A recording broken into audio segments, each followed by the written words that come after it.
Students, आज हम पाठ 10वां कोशिका तथा कोशिका के अंगक इस पाठ के बारे में हम अध्ययन करने वाले हैं। इससे पहले हमने देखिए आपदा आपदा के बारे में हमने पढ़ा था।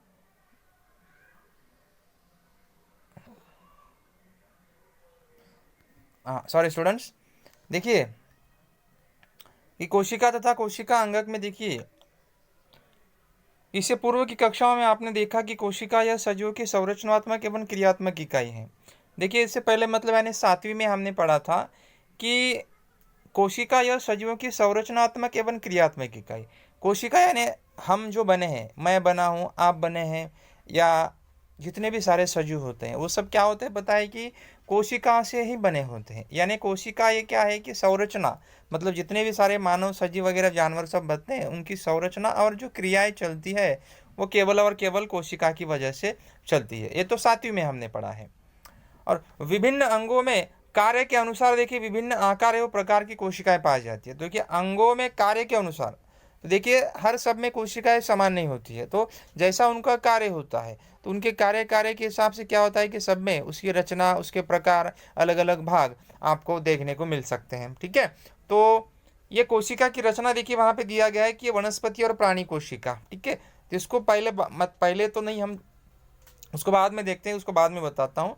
और ये घटक है, प्राणी कोशिका में उपस्थित होते हैं कि नहीं होते हैं, और वनस्पति कोशिका में उपस्थित होते हैं कि नहीं होते हैं। ठीक है, तो ये हम देखेंगे पहले तो कि कोशिका में कार्य किस प्रकार से होता है। इसे समझने के लिए हमें कोशिका के प्रत्येक घटक का अध्ययन करना होगा। मतलब देखिए कि किस प्रकार का काम करता है, तो कैसे काम करेगा, तो उसके बारे में जब हम जानकारी लेंगे तभी तो हमें पता चलेगा ना। तो इसलिए हम क्या करते हैं कि पहले उनके बारे में समझ लेते हैं। तो देखिए कोशिका के भाग, पार्ट्स ऑफ सेल, सबसे पहला देखिए होता है कोशिका भित्ति। तो कोशिका भित्ति देखिए क्या होता है। देखिए जैसे शैवाल, कवक तथा वनस्पति कोशिका के चारों ओर पाई जाती है, प्राणी कोशिका में कोशिका भित्ति नहीं होती है। ध्यान रखना है, वनस्पति, कवक और शैवाल इनमें क्या होता है पता है, कोशिका भित्ति पाई जाती है, लेकिन प्राणी कोशिका में ये कोशिका भित्ति नहीं होती, यानी कि हमारे में कोशिका भित्ति नहीं होती है। कोशिका भित्ति अर्थात कोशिका पटल के चारों ओर पाया जाने वाला मजबूत तथा लचीला आवरण। कोशिका भित्ति मूलतः सेलुलोज और पेक्टिन इन कार्बोज पदार्थ से बना होता है। जैसे कि देखो वनस्पति में हम बोल सकते हैं जो छाल होती है, बराबर ना, वनस्पति में जो उसकी छाल निकालते हैं, वनस्पति के बाहर देखिए आवरण निकालता है, तो उसको जैसे निकालते हैं ना, वो छाल मतलब ये क्या होता है पता है कि कोशिका भित्ति है, जो वनस्पति के बाहर की ओर एक आवरण वहां पे बना रहता है, जो मान लो उनके क्या करता है, सुरक्षा करता है। और ये सेल्यूलोज और पेक्टिन ऐसे कार्बोज पदार्थ, कार्बोज यानी ऐसे कार्बन से बने पदार्थ से वहाँ पे ये कोशिका भित्ति बनता है। और ध्यान रखिएगा कि ये प्राणी में नहीं होता है। ठीक है, ये शैवाल, कवक, वनस्पति के चारों ओर में ही होता है। कुछ कालावधि के बाद देखिए आवश्यकता अनुसार लिग्निन, सुबेरिन, क्यूटिन जैसे बहुलक कोशिका भित्ति में भी तैयार होते हैं। और कोशिका को आधार प्रदान करना, देखिए जो वनस्पति कोशिका या शैवाल या कवक में जो भी कोशिका बनती है उसका काम क्या होता है कि कोशिका को आधार प्रदान करना, कोशिका में प्रवेश करने वाले अतिरिक्त जल को रोककर कोशिका का संरक्षण करना कोशिका भित्ति का काम है। तो कोशिका भित्ति का क्या काम है, कोशिका को आधार देना। और जो कोशिका में अन्य मतलब जो अतिरिक्त जल मतलब जितनी मात्रा होती है उतना लेना है, अगर उससे ज़्यादा हो रहे तो उस जल को रोकना और कोशिका का संरक्षण करना, ये सब क्या है कि कोशिका भित्ति का कार्य होता है। इस बात को आपको ध्यान में रखना है। फिर उसके बाद में देखिए सेकेंड, प्ररस कला, जिसको हम कोशिका कला भी कहते हैं। यह कोशिका के देखिए चारों ओर पाया जाने वाला पतला, कोमल एवं लचीला आवरण है, जो कोशिका के घटकों के बाहरी परिवेश से अलग रखता है। ये प्ररस कला है जो कोशिका के देखो बाहरी परिवेश, बाहर के मतलब भाग से बाहर का जो वातावरण होता है उससे वो क्या करता है, उसको अलग रखता है। तो देखिए ये कुछ इस तरह से देखिए होता है। वसायुक्त तो द्विस्तरों के बीच घुले हुए प्रोटीन के अणु ऐसे प्ररस कला की रचना होती है। और ये देखिए ऐसी रचना ये हमारे शरीर में होती है। जैसे आप देखिए हाथ, मतलब देखिए मांस जो रहता है ना, मांस के ऊपर देखिए जो आप चमड़ा देखते हो, बराबर, उसी को हम क्या कहेंगे कि ये कोशिका भित्ति की रचना, यानी जिसको प्ररस कला कहते हैं। वसायुक्त तो द्विस्तरों के बीच घुले हुए प्रोटीन के अणु ऐसी प्ररस कला की रचना मानव के शरीर में दिखाई देती है। प्ररस कला देखिए कुछ निश्चित पदार्थों को अंदर बाहर आने जाती देती है, तो कुछ पदार्थों को रोक देती है, इसलिए इसे अर्ध पारगम्य झिल्ली कहते हैं। तो देखिए प्ररस कला क्या करेगी, ये कुछ चीज़ों को अंदर बाहर आने के लिए, मतलब जो काम की चीज़ है, जो काम के पदार्थ है उसी को प्रवेश करेगी, और जो काम का पदार्थ नहीं है उसे वहाँ पे क्या कर देती है, रोक देती है। मतलब जो काम का है लेती है और जो काम का नहीं वहीं पे रोक देती है, इसलिए उसे क्या कहा गया है, अर्ध पारगम्य झिल्ली कहा गया है। इस गुणधर्म के कारण देखिए पानी, नमक, ऑक्सीजन जैसे उपयोगी अणु कोशिका में प्रवेश करते हैं। तो देखिए हमारे शरीर में जो पानी, नमक और ऑक्सीजन जाता है ना, तो ये उसी की वजह से कोशिका के इसमें प्रवेश करता है। तो कार्बन डाइऑक्साइड जैसे वर्ज्य पदार्थों को कोशिका से परागमन किया जाता है। तो हमारे शरीर से जो कार्बन डाइऑक्साइड निकलता है, तो ये क्या होता है कि ये जो वसा, मतलब ये कोशिका भित्ति जो होती है हमारे शरीर में, यानी कि जो प्ररस कला, उसके माध्यम से कार्बन डाइऑक्साइड क्या करेगा, ये वर्ज्य पदार्थों के माध्यम से उसको बाहर निकाल देता है। कोशिका के बाहर कुछ परिवर्तन तो भी कोशिका के भीतर पर्यावरण एक जैसा रखने का कार्य प्ररस कला करते हैं, इसे समस्थिति कहेंगे। तो क्या बात देखिए बताई गई है कि कोशिका के बाहर कुछ परिवर्तन हो तो भी कोशिका के भीतर पर्यावरण एक जैसा रखना, मतलब कोशिका के बाहर अगर कुछ भी हो रहा है, कुछ भी मतलब वहाँ पे बदलाव हो रहा है, कुछ परिवर्तन हो रहा है, लेकिन आंतरिक जो भाग है, आंतरिक भाग में समस्थिति रखना, मतलब जैसा कार्य चल रहा है उसी हिसाब से वहाँ पे कार्य रखना, ये किसका काम होता है, ये कोशिका भित्ति का कार्य होता है। और इसी को उसकी क्या कहा जाता है, समस्थिति कहा जाता है। आगे अब देखिए कोशिका में देखिए पदार्थ का आदान प्रदान कैसे होता है, यानी कि पदार्थों का लेन देन कैसे होता है देखिए। और कोशिका की ऊर्जा का उपयोग करके देखिए चलने की प्रक्रिया यहाँ पे शरीर में देखिए कैसे होती है। पहला देखिए कोशिकीय भक्षण, बाहरी परिवेश से अन्न तथा अन्य पदार्थों का भक्षण करना, यानी बाहरी परिवेश से, बाहर के परिवेश से क्या है कि अन्न तथा अन्य पदार्थ यानी दूसरे अलग पदार्थों का वहाँ पे भक्षण करना।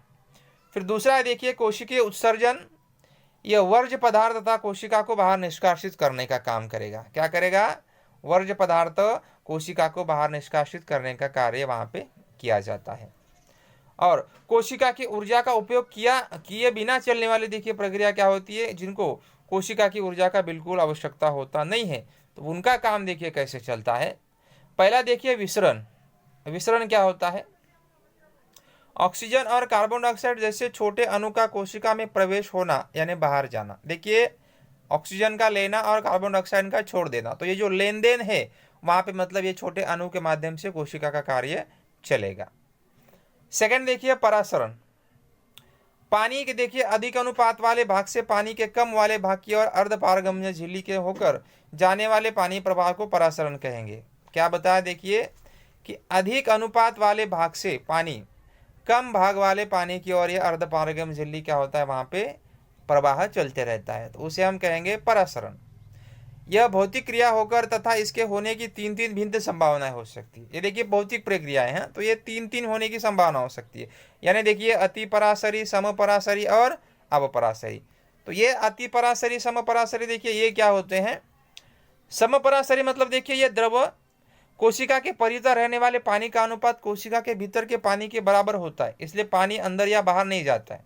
सम परासरी मतलब क्या होता है, देखियो जो पानी का अनुपात रहेगा कोशिका के बाहर रहे चाहे अंदर रहे, तो दोनों को मतलब अंदर बाहर नहीं आता है, इसके लिए पानी का जो प्रवाह है वहाँ पे कैसे रहेगा, जैसे का वैसे रहेगा, उसमें कोई बदलाव नहीं होगा। सेकंड देखिए होता है अधोपरासरी। देखिए कोशिका के परितः रहने वाले पानी का अनुपात या कोशिका के भीतर के पानी की अपेक्षा अधिक होने से बाहरी पानी कोशिका में प्रवेश करता है। देखिए कोशिका का जो अंदर जो पानी रहता है, तो बाहर वाला कोशिका का पानी का अनुपात बहुत ज़्यादा रहता है, इसकी वजह से बाहरी पानी कोशिका में क्या करेगा, प्रवेश करेगा।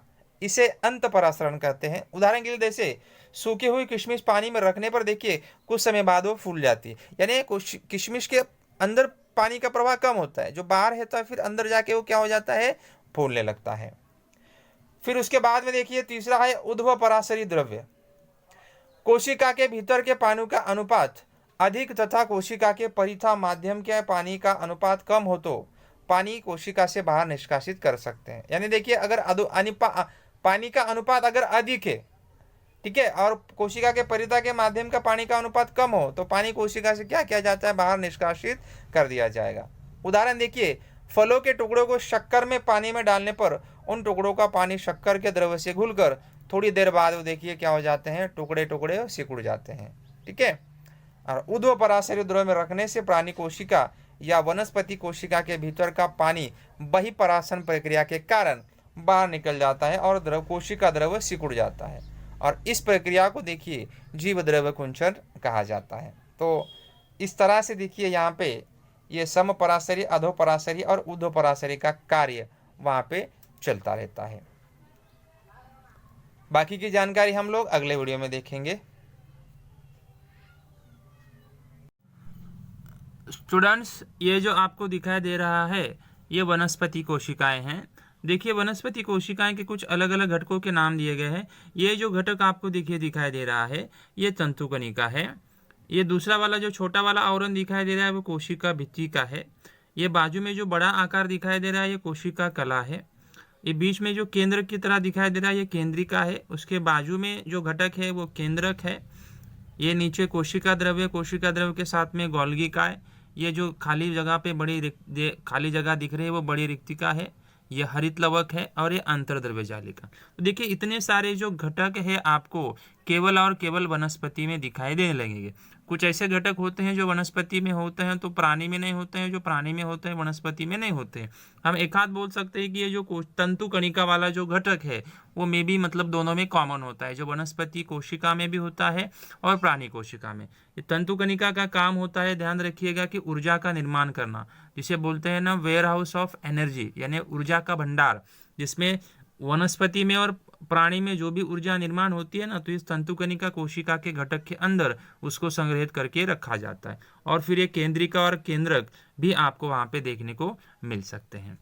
अब इसके बाद में देखिए ये अभी यहाँ पे अगर हम देखेंगे ये मनुष्य की देखिए ये कोशिका कला आपको ये कोशिका की रचना है।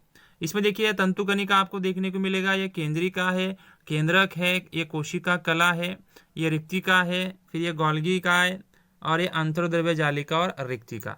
तो ऐसे इतने सारे घटक जो है आपको सिर्फ और सिर्फ ये प्राणी कोशिका में आपको मिलेंगे। जैसा मैंने कहा था ये तंतुका, केंद्रिका, केंद्रक ये जो है आपको ये प्राणी और वनस्पति कोशिका में समान देखने को मिल सकता है। इसके ज़्यादा आपको वो समानता कहीं पे दिखाई देगा नहीं। तो ये इसके बारे में धीरे धीरे हमको आगे जानकारी ले लेना है। तो ये शुरुआत में आपको ध्यान रखना है कि इतने सारे घटक जो है होते हैं। ठीक है, उसके बाद में है एक एक घटकों के बारे में हम अध्ययन करने वाले हैं। ठीक है स्टूडेंट्स, चलिए।